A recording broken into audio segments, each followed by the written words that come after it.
All right, let's jump right into this deep dive, shall we? Today, we're heading to the Himalayas, to the top of Mount Everest. Well, not exactly to the top, but we're going to learn all about the fascinating story of Kancha Sherpa.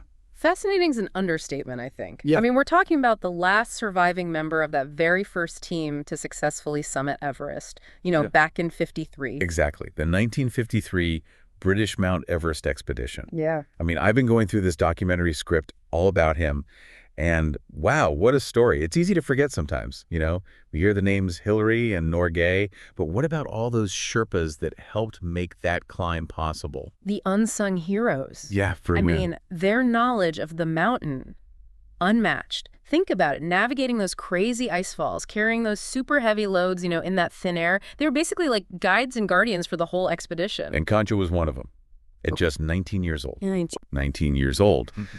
The script goes into his early life a bit, growing up in Tam, this village in the Himalayas. I mean, can you even imagine growing up surrounded by these huge, colossal peaks, tending yaks and hearing all the stories about Chomolungma, that's what the Sherpas call Everest, right? Chomolungma, yeah. Chomolungma. And there's this great quote from Kancha where he talks about that. He said, "I was only a boy when I first heard of the Sahibs," that's what they call the foreigners, "coming to climb Chomolungma. We didn't know much, but we knew they needed our help." It's just so matter-of-fact, this monumental challenge. And he just yeah, well, we had to help. So let's talk about the expedition itself then. I mean, the script really doesn't hold back on the difficulties. 19 years old, carrying all those supplies, freezing temperatures, navigating those terrifying ice falls. And you're right, it wasn't just physical strength. I mean, the Sherpas were crucial in finding the route, setting up camps, and just keeping the whole team safe.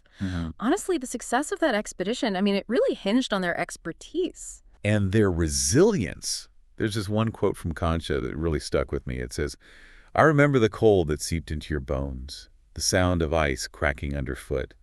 But we had to keep going. Every step was a fight against nature." Wow. You can almost feel it, can't you? That cold Right. and the weight of that responsibility. Totally.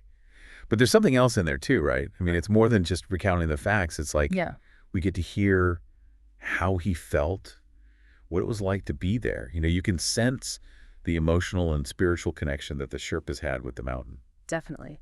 And it raises the question, what fueled that dedication, to face that kind of danger? I mean, we hear about Hillary and Norgay's drive, but what about the Sherpas alongside them, risking their lives, too? And this quote really gets to that, I think. Kancha says, "Chomolungma is not just a mountain, it is a goddess. We climbed with respect, not greed." And bam, right there. That says it all, I think, about their motivations. Right. It makes you think, how different is that from a lot of climbers today? Today, it's often about achievement, pushing limits, personal goals, maybe even ego sometimes. But for Kancha and the Sherpas back then, it seems like something deeper. Duty, a spiritual connection to the mountain. Reverence. Honoring it, not conquering it. Yeah.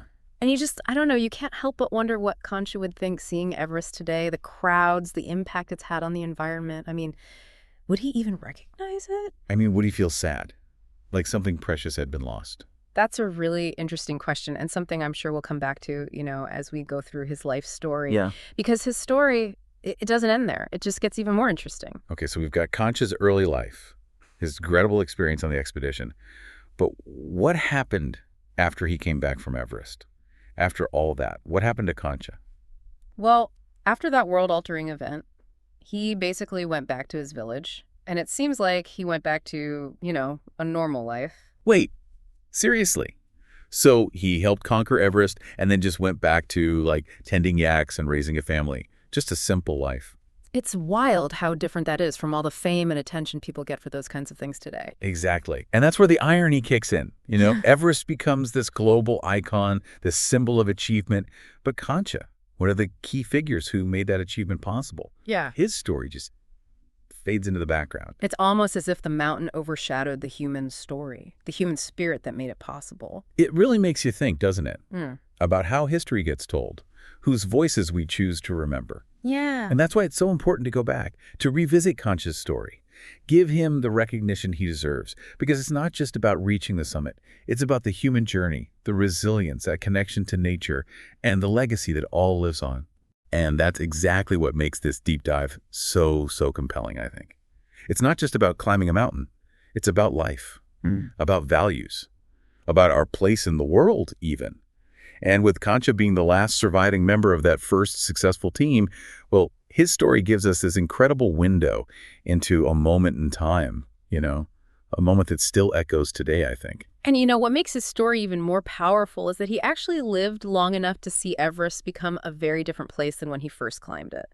There's this scene in the documentary script. It describes Kancha holding a photograph of the 1953 team. And his eyes, they just have this mix of pride and, I don't know, almost a touch of sadness. Oh, yeah. You can totally picture that, right? I mean, I get chills just thinking about all the memories he must have looking at that photo. Yeah, it's really something. It's like he's bridging these two worlds, the bygone era of like pure exploration. And now the Everest we see today, so commercialized. Right. You're totally right. And I keep thinking back to that quote, the one where Kancha says, Jomolungma is not just a mountain, it is a goddess. We climbed with respect, not greed. I mean, it just highlights how different his view of the mountain was compared to how many people approach it today, Exactly. It was sacred to him, something to be honored.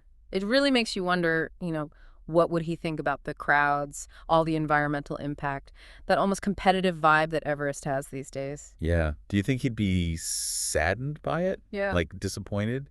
Or would he still just see that same goddess? Even with all the changes? I don't know. It's a tough one, but it definitely makes you think about what we've gained and what we've maybe lost, in our drive to conquer nature. It makes me think about that quote from John Muir, the naturalist. He said, thousands of tired, nerve-shaken, over-civilized people are beginning to find out that going to the mountains is going home. And I wonder if, for Kancha, Everest was always home, in a way, no matter what changed around it. Yeah, there is a certain, I don't know, like a beautiful simplicity to that idea. He grew up there, in the shadow of those peaks, tended his yaks on those slopes, and then he actually helped other people reach the summit. I mean, it's like it was woven into, his very existence. Definitely. Speaking of legacies, there's that beautiful scene near the end of the script with Kancha's grandchildren. They're walking along the Himalayan trails, looking up at those same peaks their grandfather climbed.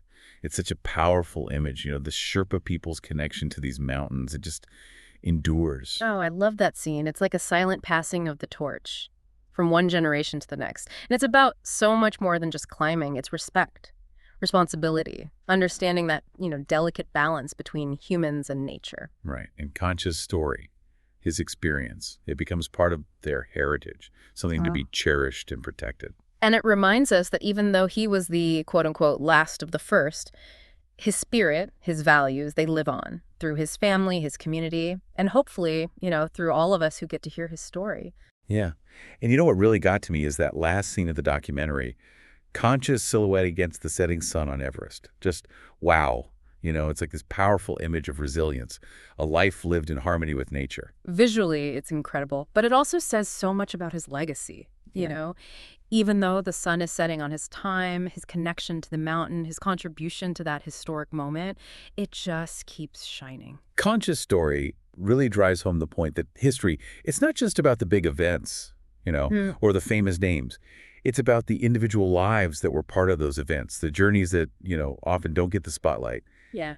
But they're just as remarkable. It's true. Sometimes it's those quieter stories, the ones that don't make it into the history books, Yeah. But they hold those, like, really profound truths. In Kancha's life, it might seem simple from the outside, but underneath that, there's this whole depth of experience, connection to something bigger than himself. And I think that's something we can all, learn from. It really makes you think, what stories are hidden within our own families, our communities, just waiting to be discovered and shared? There are probably tons of them out there, each one with the potential to teach us something about ourselves, about our history, about, what it means to be human. Well said.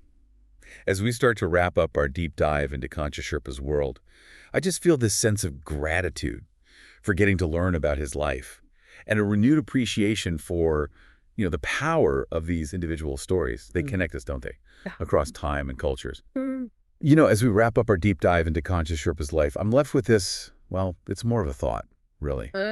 What's that? If you could, I don't know, just sit down with Kancha Sherpa, what would you ask him? Like, what one question would you want to ask him, knowing all that he's seen and experienced? That's a tough one. I think for me, I'd want to ask him about his perspective on how the world's changed since that 1953 expedition, like how did he see it? That whole shift from the simplicity of life and time to, Everest becoming this global phenomenon. Yeah, yeah. That's a really good one. It makes you think, like, all the changes he must have witnessed, like, not just on the mountain itself, but in the whole world around him. What I want to know is, what did he consider his greatest accomplishment? Was it Everest? Or was it something completely different, like maybe something with his family or his community or even just, his connection to the mountains? Mm. That's a really interesting question. It really gets to the heart of his story, doesn't it? Like, it makes us think about what really matters, beyond all the usual ways we measure success. It really does. And it reminds us that sometimes the most, I don't know, extraordinary lives, they aren't lived in the spotlight, but in those quiet corners of the world where those values, Mm. humility, Mm. resilience, that respect for nature, that's where they shine. That's a beautiful way to put it. It's easy to get caught up in the headlines, the big events, but it's those individual stories, the ones that don't always make the history books. They hold those deep truths. Absolutely. And speaking of stories, I'm actually feeling inspired to learn more about the Sherpa people and all they've contributed to mountaineering. Where would you suggest people start if they want to dive in, learn more? Well, there's a ton of great resources out there. There's a book called Sherpa, The Himalayan Legends. It's a really fascinating look at their history and culture. And there's this documentary just called Sherpa. It really focuses on the challenges they face today in the world of, modern mountaineering. Perfect. I'll definitely check those out. It's so important to understand that human side of the story, the people who make those incredible expeditions possible. Definitely. It reminds us that behind every adventure, every mountain climbed, there are all these stories of courage and resilience and that, just that amazing human spirit. And those stories deserve to be heard. Well said. Well, folks, it looks like we've reached the summit of our deep dive into Kancha Sherpa's world. A huge thanks to all of you for joining us on this incredible journey. It's been a real pleasure exploring Concha's life with you. Until next time, keep seeking those stories, keep learning, and keep diving deep.